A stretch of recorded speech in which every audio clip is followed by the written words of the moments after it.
Welcome back to the Never-Ending 240 project. If you're new here, I've spent the past couple years rebuilding this car completely from scratch. When I bought the car, it looked like this, and then I did a bunch of work to it and got it looking like this, and then I realized that I kind of hated it, and I bought a new chassis, and now we're rebuilding it on the new chassis. In the last episode, I got the car running, and in this episode, I'm going to worry about getting the car driving, which means we have to deal with the suspension, the brakes, and the wheels. The first thing I want to address is these coilovers. This is a set of Tanabe Sustec Pro coilovers that I put on the car about 5 years ago when I first got it, and even then these things were junk. I got them very cheap because I was looking for a quick and easy way to lower the car. I didn't think I was going to end up running them for 5 years, but here we are. These things have lived a good long life, but at this point, they're all basically blown, they're in terrible shape, the rings are all seized up so they're not even adjustable anymore, and it's just time for them to go. It's time for them to retire. And to replace them, I got these.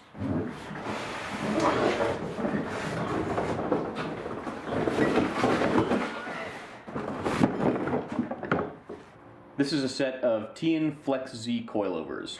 This is a pretty mid-range coilover, nothing that's going to blow your mind, but remember we're building a street car here. These have adjustable height, adjustable damping, and I think they're going to work really nicely for our application. But before we can even worry about these, we have to get the old Tanabes removed from the car.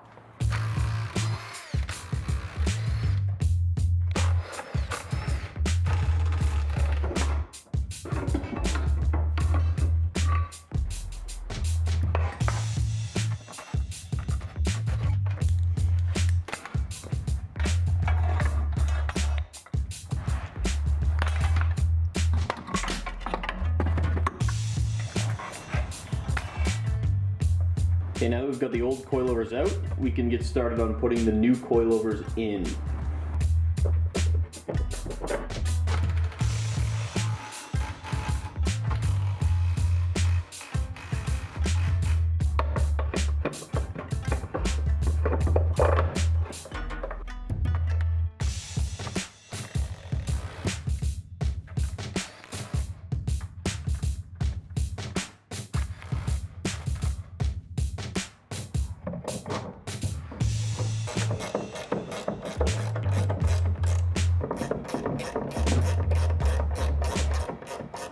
Okay, so now that I've got the new coilovers installed, I'm going to go ahead and disassemble the entire hub assembly. So I'm going to take off the brake caliper, brake pads, brake rotors, and the hub itself. And that's going to allow me to switch from this 4-lug hub assembly to a 5-lug hub.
I finally got the stupid thing off, and then I looked over to see my camera wasn't recording.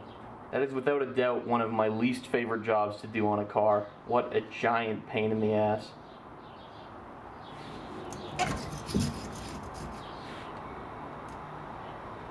And now I get to do it again on the other side. But I am going to film that one.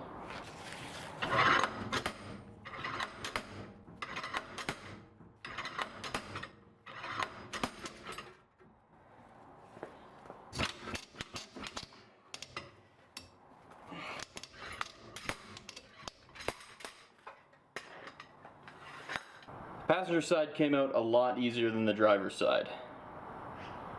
Both of them were still fucking terrible though. Okay, so we have the hubs torn apart for every corner of the car, and now we get to replace all that stuff with all these new parts. So our whole goal here is to switch from these 4x114.3 hubs, so that's 4 studs, 114.3 millimeters of spacing, to these 5x114.3 hubs. 4 studs, 5 studs. That's basically the only difference. Now, why do we want to do this? The main reason is that 4x114.3 is kind of an oddball, obscure bolt pattern that wasn't used in that many cars. 5x114.3, on the other hand, was used in like everything. Ton of Hondas, ton of Nissans, Toyotas, even some Fords, Ferraris, the Lotus Evora, the Pontiac Vibe 2009 to 2010. This is a mainstream bolt pattern, which means it's a lot easier to find nice wheels for, and it has the added benefit of allowing you to use brake parts from other Nissans if you want. So Z32 brakes, for example, from a 300ZX, those are really popular on S13s, which you can do if you do a 5x114 swap. We aren't doing a Z32 brake conversion today, we're just replacing it all with OEM stuff, but this is kind of a foundational mod that is good if you want to build off of it in the future. So here's what we've got for parts. It's kind of a mix of brand new stuff and stuff that's going to get reused. First and foremost, we've got our new hubs. These are brand new from a brand called Ichiba. It's a S13 5-lug conversion kit. I think if you're inclined, you can source these parts from S14s or even from 300ZXs. I just bought new. It's way easier. Just as good. For the brakes, we're actually reusing most of the OEM S13 parts. So these are my front rotors. They were actually double drilled for both 4 and 5x114 patterns, so these can just go back on the car. I did have to buy brand new rear brake rotors because my old brake rotors weren't double drilled, so they wouldn't fit on the new hubs. This is just a stock S14 brake rotor because some S14s came in a 5x114 pattern. I'm not going to reuse any brake pads. I'm not that much of a cheapskate, so I did get brand new ceramic brake pads for both the front and rear. I don't remember why I bought 2 different brands, but I have a feeling it's because one of them was on sale. Who knows? And then to top things off, I got some brand new stainless steel brake lines. This is just a good upgrade over stock lines. It gives you better pedal feel and better reaction from your brakes. This is a mod you can and should do on any street car, and I'm long overdue for it.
Alright, that's all the brakes installed. Now I'm going to go ahead and install my stainless steel brake lines.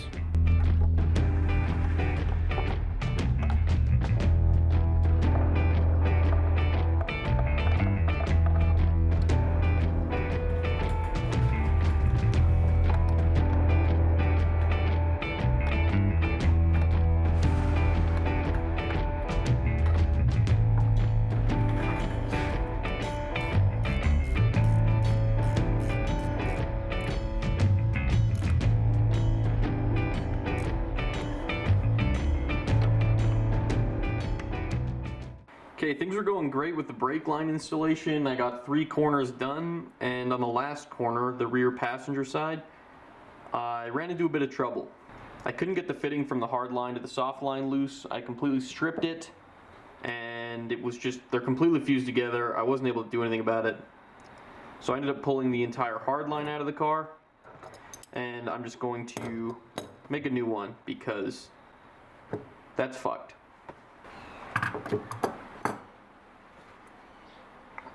That's my rough approximation. Should be fine.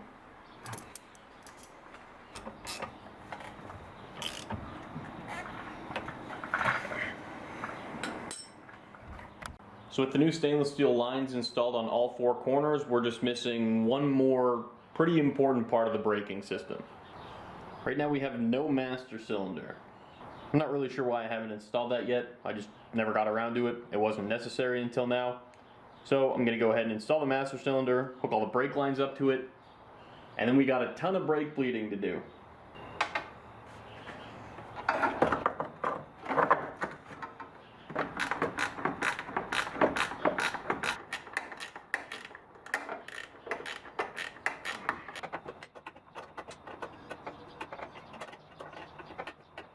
Okay, now that I got the master cylinder installed, it's time to bleed the brakes to fill the system back up with brake fluid. I'm going to start at the farthest corner away from the master cylinder and work my way inwards.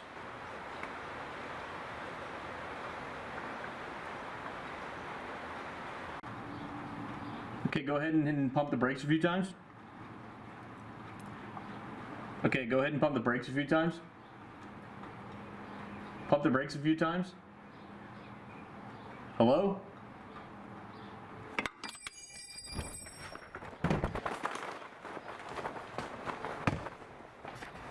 Dude, are you even listening? Pump the brakes. I had to fire my shop assistant, so I'm going to be bleeding these solo. To do that, typically you'd use a vacuum bleeder. I'm going to use this fluid syringe, which basically works the same way as a vacuum bleeder, but is slower and cheaper.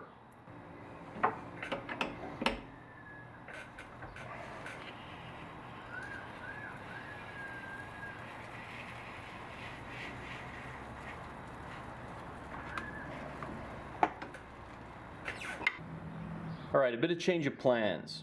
I put back on my old original brake calipers, and I figured despite the fact that they're a little rusty and gross looking, they still work fine, so they'd be good. However, on this caliper, I completely rounded off the bleeder screw. It's in there, it's not coming out at all, and that made me rethink whether or not reusing these calipers was a good idea. So I hit up a friend of mine and I bought from him this set of calipers, which is still used but in way better condition. So I'm going to replace these calipers with these calipers. I figure we've all seen enough of me installing brake parts for the time being, so I'm not going to film this, and I'm not going to film me redoing the bleeding I did on the other side. I'm just going to install this off camera, and in the next shot, you're going to see a different brake caliper here. Alright, that's looking a lot better.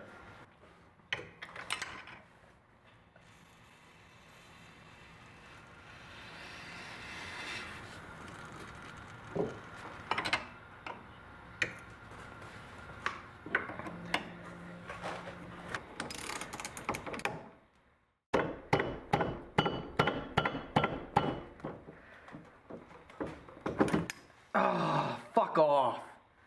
Alright, you know the drill. In the next shot, there's going to be a different caliper on here. Okay, for the new calipers on the front, I went with a set of remanufactured ones from Cardone. At the beginning of this video, I wasn't planning on replacing any calipers, and now I've replaced all the calipers, so spent more money than I wanted to, but now I have the peace of mind in knowing that I've got good brakes. Alright, the brakes are done. Everything's been bled, I don't think there's any air left in the system, nothing's leaking, and the pedal's very nice and firm, so I think we're good. Now the only thing we have to do before I can take this car off jack stands for the first time in 2 years is to put some wheels on it. And this is what we've got for wheels. This is a set of all aluminum mesh wheels that I pulled off a Mercury Grand Marquis of all things and completely refinished. If you're interested, I made a full video on how I did that, and I'll link to it somewhere on the screen right now. This is a 16x7 wheel, 5x114 obviously. I'm not exactly sure what the offset is, but as you can see, it's a pretty high offset wheel. It's got a nice amount of dish to it, which I really like. And I think these are going to look killer on this car.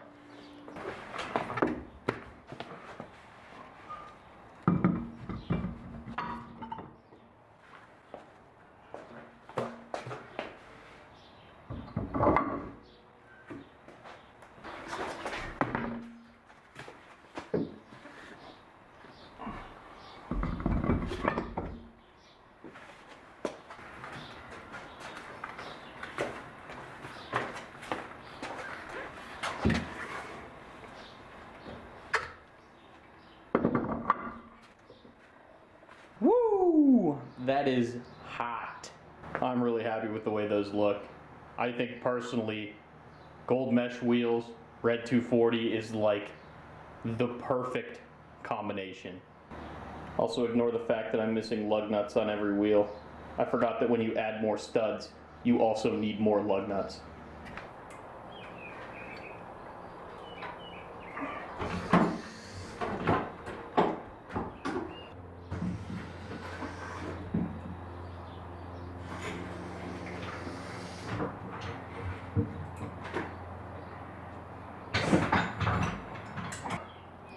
Holy, you ever let your car down after a really long time on jack stands and you can't believe how small it is? This is seriously, I'm not joking, the first time this car has touched the ground in 2 years. I'm gonna bomb one of the front fenders on there real quick just so I can get a better idea of what the ride height looks like.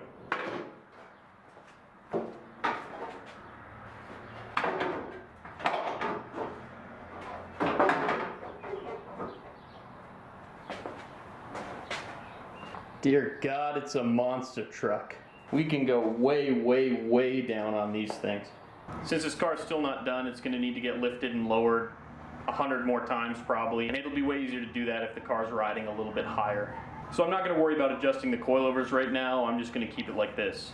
Now I'm super stoked with how these wheels look on this car. This is exactly what I was picturing in my brain. This is exactly the S13 that I've always dreamed of owning, but have never really been able to put together. At this point, I think we're ready to take the car for a test drive. I can't think of anything stopping me from doing that. Except for, obviously, it's got no windshield, it's missing half the body panels, the passenger side door is taped shut, the battery's not held down, it's not registered, it's not insured, and it doesn't have a license plate. So this is going to be a very, very, very, very brief test drive. I think I'm just going to run it to the end of the street and back, just to say I did.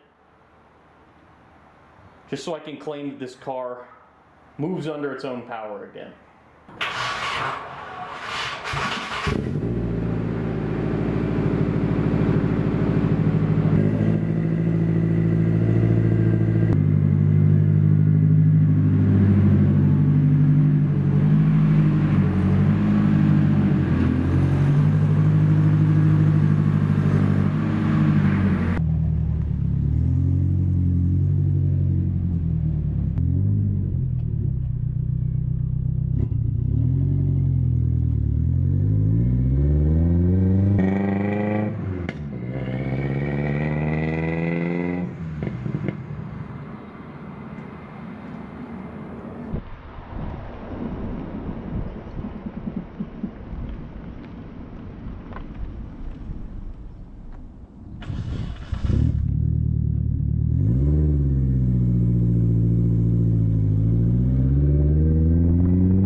Okay, that went well. Didn't leak anything, didn't catch fire, no smoke, nothing crazy. It did die on me a couple times when I was coasting it. That's a problem I always seem to run into with this car. It's something with my turbo setup. I'm pretty confident it's just a vacuum leak. I could definitely hear something whistling when I was driving. So I'll have to hunt that down and fix it, but I really don't think it's a big deal. Other than that, it went fine, it stopped fine, it steered fine. As far as I can tell on that short trip, the new coilovers rode a lot nicer than the old ones. And overall, I'm very happy with how that went. For the first time in 2 years, this is technically a running, driving car. Obviously, you wouldn't really take it to work in the morning, but I'm still counting it. I'm gonna call that the end of this video. Everything we wanted to get done is done. Stay tuned for the next episode where I start body work. I gotta put all the body parts back on this thing, and then I gotta clean them all up, and I gotta paint them, and there's still a lot of work left to do there. But we're making progress bit by bit, and you don't wanna miss it, so probably subscribe or something. And I'll catch you next time.